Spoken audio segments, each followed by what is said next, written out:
G'day YouTube, warbles on a lot here. About 2 o'clock in the afternoon, 4th September. I guess this is going to be episode 23 in the Trumpocalypse Chronicles, because I'm riding the bike and I'm going to have a microphone on, but I don't know whether the microphone's going to work well or not. Apart from a brief test this morning on the front lawn, this will be the first time where I have the microphone inside the helmet. So I'm going to have to try and remember to speak softly rather than trying to shout to overcome the fact that normally the microphone's been down here and I've had to get my soundtrack out of the helmet and reach down to the microphone. I have got a sock on the microphone and it'll be effectively about here with some foam padding between it and my noise-making apparatus. So hopefully I'll get a video out of this that I can post. We shall see. Okay, that should be recording.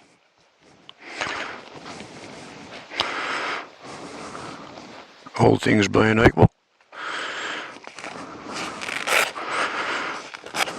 which in the Trumpian universe they're not.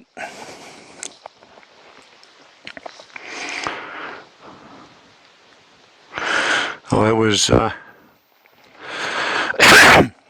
excuse me, that'll probably be pretty loud. I was commenting on a video to a friend of mine over there, YouTube friend, faintly acquainted with him sort of thing, because I watch his videos and I don't think he watches mine. A bloke called Scott Perdue. His channel is Flywire with Scott Perdue. Ex-military pilot, I think both Air Force and Marines, airline pilot. He's got the Boeing Stearman that his father learned to fly in and taught him to fly in. And he's got an aerobatic banana as well. That's a Beechcraft Bonanza, which is actually fully aerobatic, not so many of them are. And he's a bit older than me, and he's just had both his eyes operated on for cataracts. So, slightly tongue-in-cheek. Yes, we break for bar lambs. Slightly tongue-in-cheek. I mentioned to him it was good that his surgery had worked. Nice that as the song sang he can see clearly now the day has dawned. But I ventured to suspect that when he lifts his eyes up and has a bit of a look around, he may well decide that all things being equal, having a blurry view of what was going on in the USA might be more fun than having a sharp, clear, perfectly focused view of what's going on. Because I imagine that for somebody who's flown for the Marines and flown for the Air Force, I think he spent some time as an infantryman before he went flying too, it must be painful to look at what the apparently duly elected civilian government has been doing with the US military and the US Constitution and the US administration and the US Department of Justice and their medical system. I think having a blurry view of that would be much more comforting for an aging warrior, because pretty much everything that I grew up thinking that America stood for and fought for and was prepared to die for has been tossed out.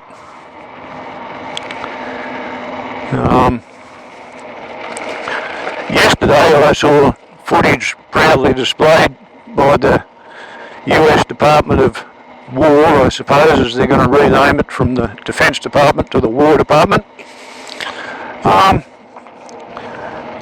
There's a Marine Expeditionary Group which sort of runs to a couple of helicopter carriers and ships that service landing craft and amphibious vehicles, and they've been deployed off Venezuela.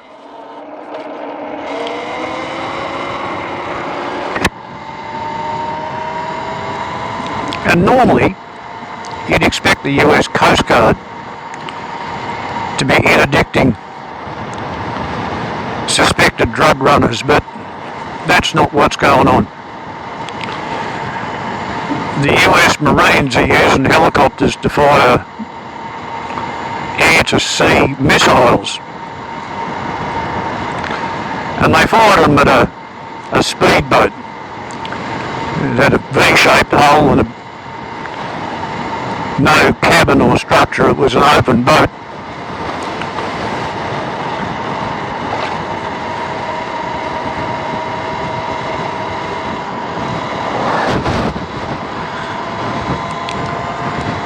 It had 4 outboard motors, and they were doing at least 40 mile an hour, or 40 knots, say 45 statute miles an hour on the open ocean, which is pretty quick.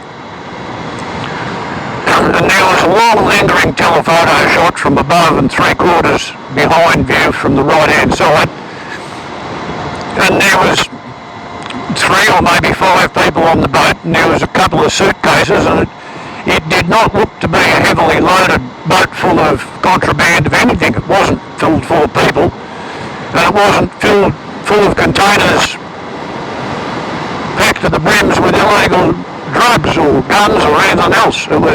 It was a boat at high speed. And then the view changed, and from fine off the left bow, boat side, you know, you could see what appeared to be a rather longer, rather larger boat at speed, and then it was hit by something that blew it into its component pieces and left a burning patch on the ocean.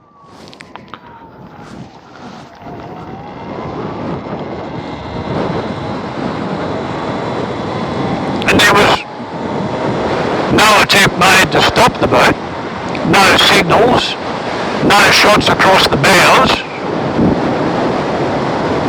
no pursuit. It was all done in monotone, so it could well have been done at night. And then the claim was made that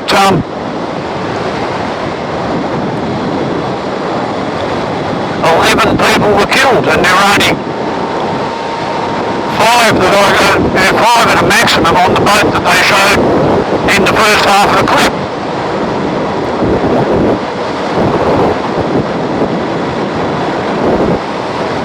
Got a truck following me that I want to get out before he catches up with me.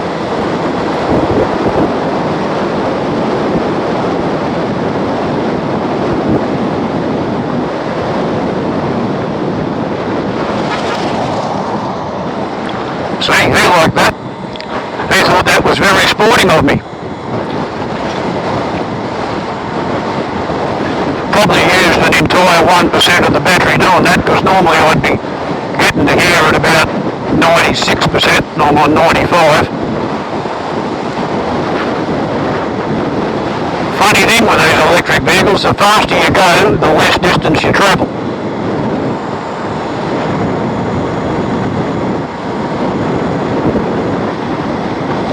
So yeah, this business of shooting up unidentified boats on the high sea, which, you know, when anybody else does it, like the Houthis for example, it's called piracy. But when Uncle Spam does it, oh no, that's patriotism. I bet that's what the Houthis tell themselves too. It's all very patriotic to them. And it doesn't matter which one of them you want to say that them happens to be.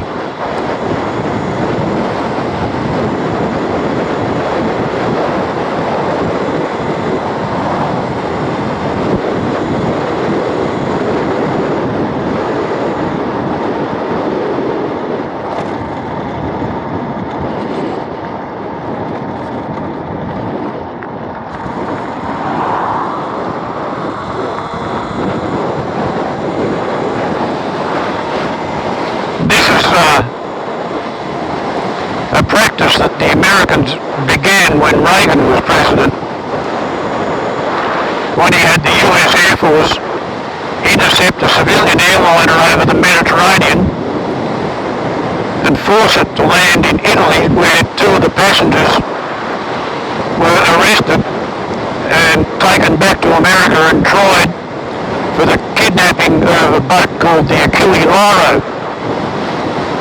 Because Reagan, as a B-grade actor who was suffering from dementia, parallels, he couldn't understand the concept of territoriality, that America can only enforce its laws on American land. As far as he was concerned, if the American intelligence service could convince him that there was reasonable grounds to conclude that any particular person had harmed an American citizen, and it didn't matter where they were anywhere in the world, if the US government required that the government of the nation in which that person was standing was to arrest them and repatriate them to America, and the government of that country said no, go away, then America reserved the right to go out there and just kidnap the buggers and take them home and do whatever they wanted. Taking a leaf out of Israel's book,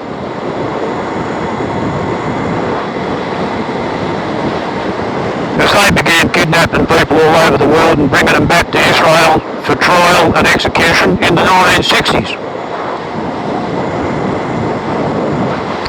Well, now it's come to this. If you're in a speedboat and the American computer thinks that you might be acting contrary to Section Tiddly-Pom-Poo shit of the We Shall Suck Up to Trump's Bum Act, then you can be taken out.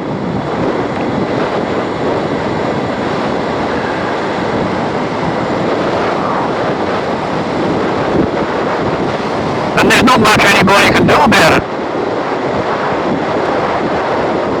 when it all comes down to it.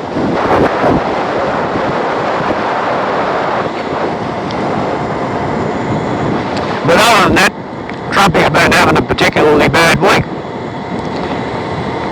He's just come to the end of his 2-week time limit that he proclaimed was going to be the limit within which Putin and the Russians were going to sign some kind of a bloody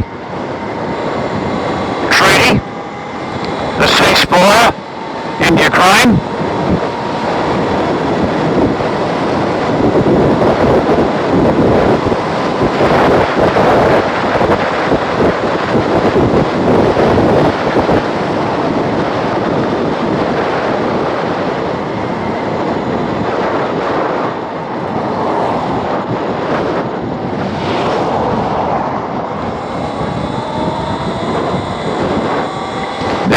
Complicated, as you can see.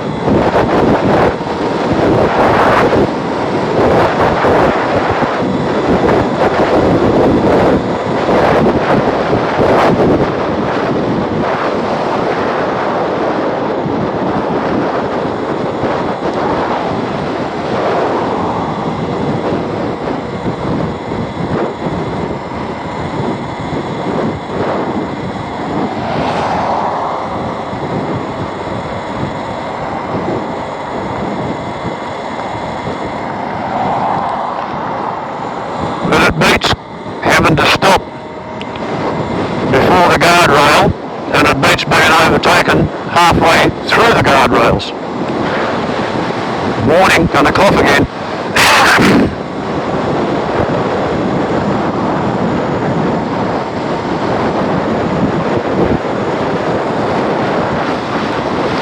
So, meanwhile, the courts have found that Trump's quote reciprocal tariffs on the penguins were not lawful at all. And whereas when Trump was arguing that he should be allowed to put the tariffs in place, he said, oh, well, if we're wrong, we can go to the courts and we'll give the money back. Now they said, oh, no, you can't tell me that it's illegal because it would be completely ruinous if we had to give the money back. It's a sort of a heads I win, tails you lose philosophy.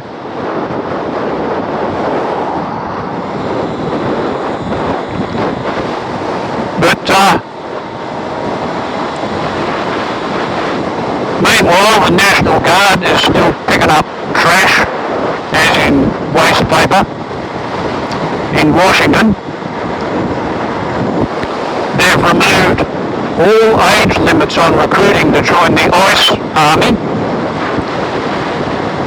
So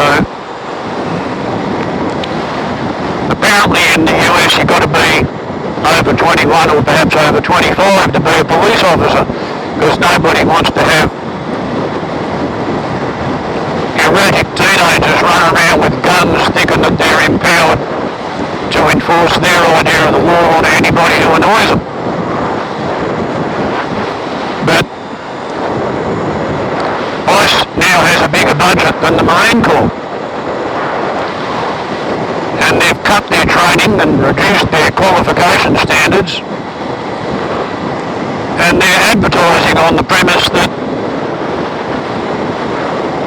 your best prospect of getting a job in the USA is working for ICE, because everybody else is either not hiring or they're laying people off.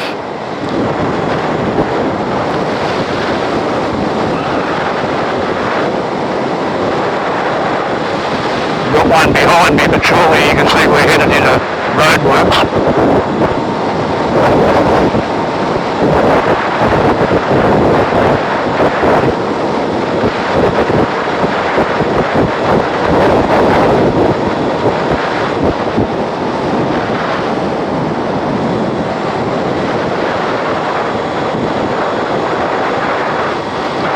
Looks like these people are setting up rather than quitting.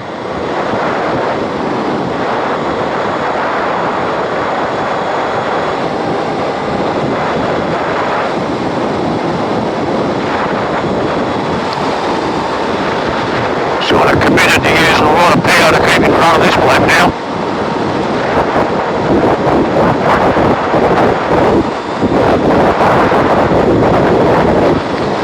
So yeah, in the meantime, you've got a great big parade performed with clockwork precision in Beijing, and Trumpy wasn't there, and Perdue and Xi Jinping were caught on a hot mic talking about the marvels of organ transplantation and how you're going to live to be 150 years old if you just pull fresh healthy organs out of successively younger people and have them transplanted into yourself. And Trumpy wasn't there. And whereas Trumpy got the town drunk to put on a military parade for him with squeaky tanks and people in rumpled uniforms marching sort of almost in step, you should have seen the bloody exhibition of precision marching with identically iron-faced, stern, scowling soldiers put on by Xi Jinping. And there's some backlash going on here in Oz too, because our government didn't send our ambassador, but two ex-Labor premiers went. Bob Carr went, and he declined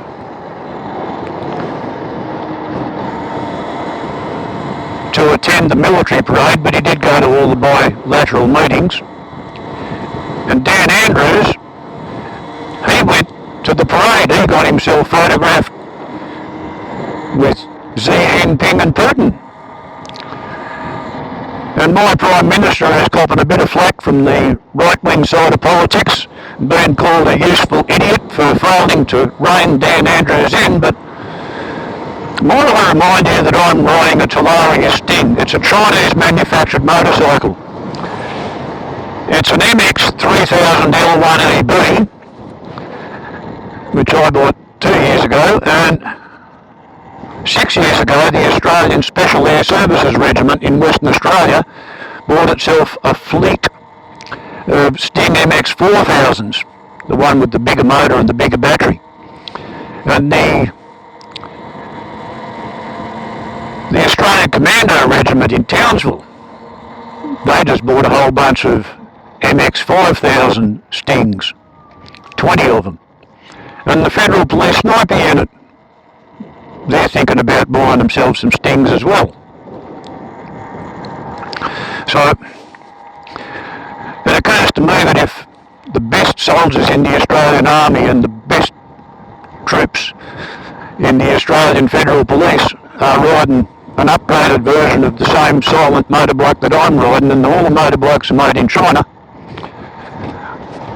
We're probably not going to be likely to be fighting China. So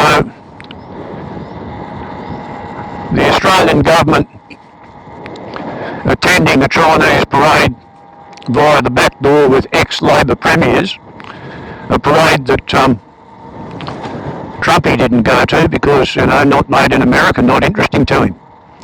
That might be one of the smarter things I've seen Australia do.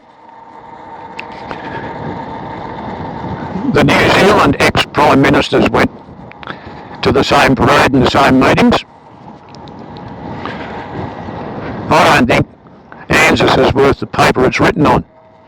It's only an agreement to consult when it's all said and done. And why the bloody hell would anybody want to fight on the side of Trumpism against China? 1.8 million Chinamen, 430,000 Americans. And they voted for Trump. They can follow Trump, but I don't think I would like Australia to follow Trump. And as for the Liberal bracket Tory party and the National bracket Nazi party,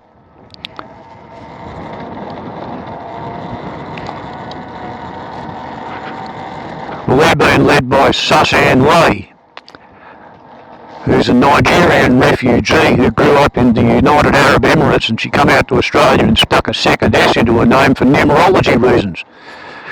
And that's where the Liberal Tory party and the National Nazi party are at.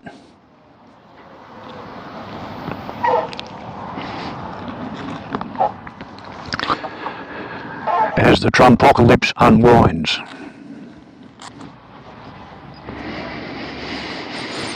So hopefully that might be watchable. I don't know whether it's audible, and if it's too loud you're just going to have to turn your volume down.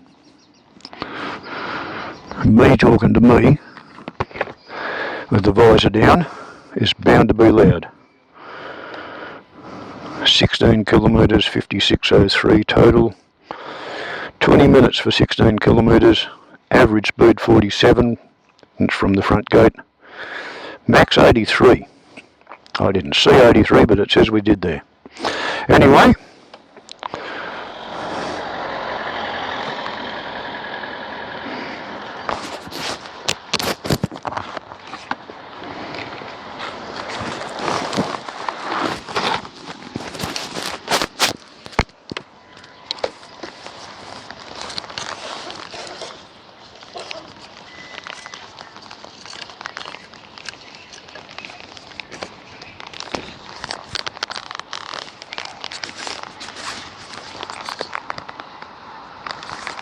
what do you know, the pause button didn't work.